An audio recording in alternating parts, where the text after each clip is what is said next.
Hello friends, स्वागत है आपका यूट्यूब चैनल डू प्रैक्टिस में। देखिए, आज जो हम टॉपिक करने वाले हैं वो करने वाले हैं हरियाणा में कृषि। ठीक है, देखिए जो कृषि है इसे 3 जोन में विभाजित किया गया है। वो जोन कौन कौन से हैं देखिए पढ़ते हैं। पहला जो जोन है इसके अंदर 8 जिले हैं। पहले जोन में कितने जिले हैं देखिए 8 जिले हैं। वो 8 जिले कौन कौन से हैं? पंचकुला, अम्बाला, यमुनानगर, करनाल, पानीपत, सोनीपत, कुरुक्षेत्र और कैथल। ठीक है, ये 8 जिले हैं पहले जोन में। पहले जोन का मतलब ये है कि इन जिलों में जो सिंचाई होती है वो देखिए कैसे होती है, वर्षा और नहरों द्वारा सिंचाई होती है इस जोन में। तो पहले जोन में कितने जिले हो जाएंगे? 8 जिले हो जाएंगे। फिर देखिए जोन 2 है, इसमें कितने जिले हैं? जोन 2 में देखिए 7 जिले हैं। ठीक है, वो जिले कौन कौन से हैं? सिरसा, फतेहाबाद, जींद, हिसार, रोहतक, फरीदाबाद और पलवल। ये 7 जिले हैं। इनमें सिंचाई कैसे होती है? नलकूप द्वारा होती है या ट्यूबवेल द्वारा होती है। पहले जोन में किसके द्वारा होती थी? वर्षा द्वारा या नहरों द्वारा। दूसरा जोन है इसमें नलकूप या ट्यूबवेल द्वारा हमारे पास सिंचाई होती है। फिर देखिए जो हमारे पास जोन 3 है, जोन 3 के अंदर यानी तीसरा जोन जो है उसमें भी हमारे पास कितने जिले हैं देखिए 7 जिले हैं। कौन कौन से हैं? भिवानी, चरखी दादरी, महेंद्रगढ़, रेवाड़ी, गुरुग्राम, नूहू और झज्जर। ठीक है, ये 7 जिले हैं। यानी पहले जोन में 8 जिले और दूसरे और तीसरे जोन में 7-7 जिले हैं। और इस जो तीसरा जोन है इसमें जो सिंचाई होती है वो किसके द्वारा होती है? वो होती है नलकूप द्वारा या फिर ड्रिप या फव्वारे विधि से होती है। ठीक है, फिर देखिए कृषि को 3 जोन में हमने डिवाइड किया है। अब पढ़ लेते हैं थोड़ा सा। मौसम के अनुसार जो है फसलों को 2 हिस्सों में बांटा गया है। 2 प्रकार की फसलें हैं, वो कौन कौन सी हैं? देखिए एक हमारे पास है खरीफ की फसल, ठीक है, और एक है रबी की फसल। ये कौन कौन सी होती हैं? ठीक है, जो ये रबी की फसल है और खरीफ की फसल है ये क्या होती हैं देखिए। जो खरीफ की फसल है इसे जुलाई में बोया जाता है और सितंबर में इसे काट लिया जाता है। जो रबी की फसल है इसे अक्टूबर में बोया जाता है और अप्रैल में इसे काट लिया जाता है।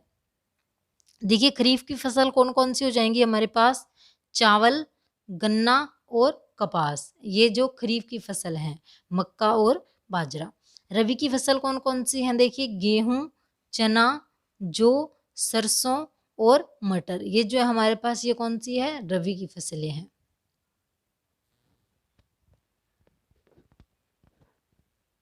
अब देखिए जो ये फसलें हैं ये किस किस जिले में अधिक होती हैं वो हमने पढ़ना है। तो सबसे पहले देखिए जो चावल है, ये चावल किस जिले में सर्वाधिक पाया जाता है? ये करनाल में अधिक होता है। इसी वजह से इस करनाल को हम क्या कहते हैं? धान का कटोरा कहते हैं, क्योंकि यहाँ पर चावल अधिक होता है। फिर देखिए सरसों और चना, ये जो है महेंद्रगढ़ में अधिक होता है। कपास और गेहूं कहाँ अधिक होती है? सिरसा में अधिक होती है। गन्ना जो है ये यमुनानगर में अधिक होता है। बाजरा भिवानी में अधिक होता है। ठीक है, इसमें देखिए ये फसलें जो है किस किस जिले में अधिक होती हैं। फिर हरियाणा की खाद्यान्न फसल कौन सी है, यानी जिसे हम खाने के रूप में प्रयोग करते हैं, वो कौन सी है? तो गेहूं और चावल, ये सर्वाधिक खाद्यान्न फसलें हैं। यानी हरियाणा में गेहूं और चावल अधिक होता है। व्यापारिक फसल कौन सी है? तो गन्ना हमारे पास क्या हो जाएगी? व्यापारिक फसल हो जाएगी। फिर देखिए मशरूम सबसे अधिक कहाँ पर होता है हरियाणा में? सोनीपत में मशरूम अधिक होता है। फिर देखिए केले और अमरूद ये कहाँ पर होते हैं? फतेहाबाद में होते हैं अधिक। हल्दी सबसे अधिक कहाँ पर होती है हरियाणा में? तो अम्बाला में होती है। मेहंदी कहाँ पर होती है?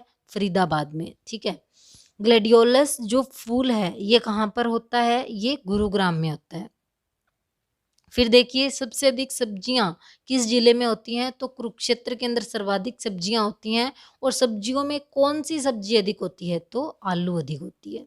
ठीक है, फिर देखिए बागवानी मिशन के तहत 2 परियोजनाएं शुरू की गई हैं। वो 2 परियोजनाएं कौन कौन सी हैं? 2 परियोजनाएं हैं। Centre of excellence for vegetables, यानी वेजिटेबल्स के लिए कौन सी जो परियोजना है वेजिटेबल्स के लिए वो कहाँ पर शुरू की गई है, वो करनाल में। और centre of excellence for fruits, fruits के लिए कहाँ शुरू की गई है, सिरसा में। वेजिटेबल्स के लिए करनाल में और फ्रूट्स के लिए सिरसा में। ठीक है, इसके अंदर देखिए हमारे पास कुछ पार्क भी आते हैं, फूड पार्क, वो हम पार्क वाले टॉपिक के अंदर करेंगे। फिलहाल इसके अंदर आपने 2 परियोजनाएं ध्यान रखनी है, कौन सी परियोजना कहाँ पर है। फिर देखिए हमने पढ़ना है कृषि के अंदर सिंचाई परियोजना हमने पढ़नी है।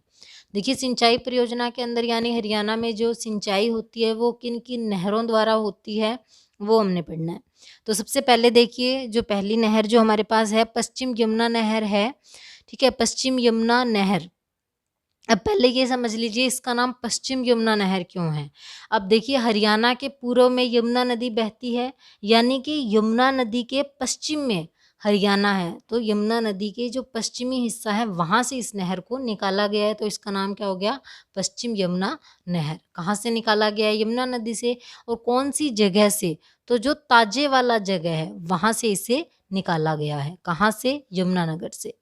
ठीक है, तो इसके द्वारा जो सिंचाई है वो कहाँ पर होती है, तो यमुनानगर से निकाला गया है, तो यमुनानगर में। फिर यमुनानगर के साथ देखिए कौन सा जिला हो जाएगा, अंबाला, करनाल, रोहतक। ठीक है, और हिसार, इस प्रकार के जो जिले हैं वहाँ पर इस नहर द्वारा सिंचाई होती है। फिर देखिए दूसरी हमारे पास है भाखड़ा नहर। भाखड़ा नहर जो है इसे कहाँ से निकाला गया है, इसे सतलुज नदी से निकाला गया है। कहाँ से, सतलुज नदी से इसे निकाला गया है। ठीक है, हरियाणा में कहाँ से प्रवेश करती है ये, हरियाणा में टोहाना से प्रवेश करती है, और टोहाना कहाँ पर है, फतेहाबाद के अंदर है। ठीक है, तो यानी हरियाणा में ये टोहाना फतेहाबाद से प्रवेश करती है। फिर देखिए जो ये भाखड़ा नहर है जो टोहाना से प्रवेश करती है, इसको हमने और भागों में बांटा है, वो कौन कौन से, तो वो देखिए कौन कौन से हैं। सबसे पहले है टोहाना से जो ये 5 नहरें और निकाली गई हैं वो कौन कौन से हैं, और ध्यान रखिएगा 5 नहरें यहाँ से निकाली गई है, तो इसे 5 नहरों का शहर भी बोलते हैं। हरियाणा में 5 नहरों का शहर किसे बोला जाता है, तो टोहाना को बोला जाता है। ठीक है, तो 5 नहरें कौन सी निकलेंगी, देखिए एक तो जो है रानिया जो सिरसा के अंदर है वहाँ चली जाती है। दूसरी जो है देखिए बरवाला जो हिसार में है। ठीक है, एक हमारे पास है भिवानी में चक्रवर्ती नहर। देखिए चक्रवर्ती नहर कहाँ पर है, भिवानी के अंदर है। ठीक है, एक यहाँ से फिर देखिए जूही नहर, ये भी कहाँ पर है, भिवानी में है। एक है नरवाना, नरवाना लिंक जो है वो कहाँ पर है, जींद में है। देखिए सिरसा में, बरवाला हिसार में, चक्रवर्ती नहर भिवानी में, जूही नहर भिवानी में, नरवाना लिंक जींद में। ठीक है, ये 5 नहरें जो हैं ये टोहाना से निकाली गई हैं। फिर देखिए गुरुग्राम नहर है। गुरुग्राम नहर को कहाँ से निकाला गया है, दिल्ली के ओखला बैराज से इसे निकाला गया है, दिल्ली के ओखला बैराज से। ठीक है, इसके द्वारा सिंचाई कहाँ पर होती है, इसके द्वारा सिंचाई होती है गुरुग्राम में, फरीदाबाद में और पलवल में इसके द्वारा सिंचाई होती है। फिर देखिए लोहारू सिंचाई नहर, जो लोहारू सिंचाई नहर है इसे देखिए इंदिरा गांधी नहर भी कहते हैं, और ये भी कहाँ पर है, भिवानी में। लोहारू देखिए कहाँ पर है, भिवानी में है, और इससे क्या नाम रखा गया है, इंदिरा गांधी नहर। इसके द्वारा सिंचाई कहाँ होगी, तो भिवानी चरखी दादरी में। ठीक है, फिर देखिए सतलुज यमुना लिंक, जो सतलुज यमुना लिंक है ये देखिए 1976 के अंदर निर्माण हुआ था इसका, और इसका कुछ हिस्सा पंजाब और कुछ हिस्सा हरियाणा में। तो पंजाब के अंदर देखिए कितना है, ये 121 किलोमीटर, और हरियाणा में देखिए ये 91 किलोमीटर है, यानी इसकी कुल जो लंबाई है वो कितनी है, 212 किलोमीटर है। ठीक है, तो ये जो थी हमारे पास सिंचाई परियोजनाएं थी, हरियाणा में कौन कौन सी सिंचाई परियोजना किस जिले में है और कहाँ पर इसके द्वारा सिंचाई की जाती है। काफ़ी इंपॉर्टेंट टॉपिक है ये जो कृषि वाला टॉपिक, काफ़ी क्वेश्चंस बनते हैं इससे, तो अच्छे से आपने ये टॉपिक करना है। इसी के साथ हमारा टॉपिक ख़त्म होता है। अगर आपको वीडियो पसंद आई है प्लीज़ इसे लाइक करें, शेयर करें और आपके जो भी डाउट होते हैं आप कमेंट करके हमें ज़रूर बताया करें। सिर्फ वीडियो देख के लाइक करने तक आपकी ड्यूटी ख़त्म नहीं होती है, आपने ध्यान रखना है, इसको स्टडी करनी होती है ये चीज़ें, ठीक है। और चैनल अगर सब्सक्राइब नहीं किया है तो ज़रूर कर लें ताकि आने वाली वीडियोज़ के नोटिफिकेशन आप तक पहुँच जाएँ। Thank you friends.